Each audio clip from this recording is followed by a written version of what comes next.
அஸ்ஸலாமு அலைக்கும் வரஹ்மத்துல்லாஹி வபரகாத்துஹு. என் அன்பார்ந்த சகோதரர்களே, உமர் பின் அல் கத்தாப் ரலியல்லாஹு அன்ஹு அவர்கள் அறிவிக்கிறார்கள், ஹவாஸின் என்ற குலத்தைச் சேர்ந்த சில கைதிகள் நபிகள் நாயகம் அவர்களிடத்தில் கொண்டு வரப்பட்டார்கள். அந்த கைதிகள் இருக்கக்கூடிய அந்த இனத்தைச் சேர்ந்த ஒரு பெண்மணி தன் மார்பிலே பால் சுரந்த நிலையில் தன் பிள்ளைக்கு பால் புகட்டுவதற்காக தன் பிள்ளையை தேடுறாங்க. தன் பிள்ளை கிடைக்கல. ஆகையால் அருகில் இருக்கக்கூடிய பிள்ளைகளுக்கு தன் மடியில் ஏந்தியவாறு பாலை புகட்டிவிட்டு, பிறகு தன் பிள்ளை நீண்ட நேரத்திற்கு பிறகு கிடைத்தவுடன் மார்போடு அணைத்து தன் பாலை புகட்டுறாங்க.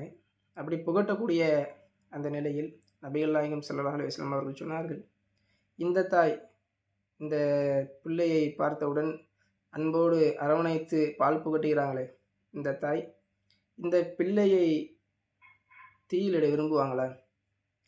தீயிலிடுவதற்கு வாய்ப்பு இருக்கிறதா என்று கேட்டவுடனே அங்குள்ள சஹாபாக்கள், லா இல்லை, வல்லாஹி இறைவன் மீது ஆணையாக, இந்த அகிலத்தை படைத்த இறைவன் மீது ஆணையாக, அதுக்கு எந்த வாய்ப்பும் இல்லை, அதை செய்ய மாட்டாங்க, எப்படிப்பட்ட ஒரு நிலையிலும் அதை செய்ய மாட்டாங்க அடித்து சொல்கிறாங்க. யார் மீது? அல்லாஹ் மீது ஆணையிட்டு சொல்கிறாங்க.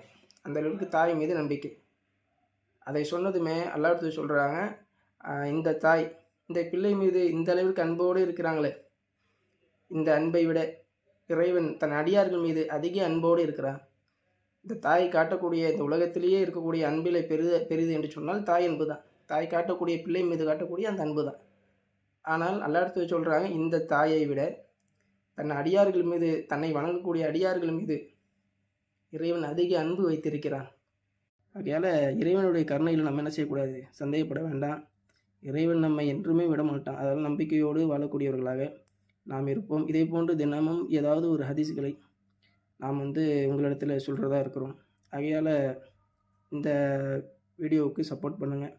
இன்ஷா அல்லாஹ் உங்களுக்கும் எனக்கும் அல்லாஹ் நன்மையையும் நிறைய நற்செயல்களில் ஈடுபடக்கூடிய பாக்கியத்தையும் ஏற்படுத்துவானாக.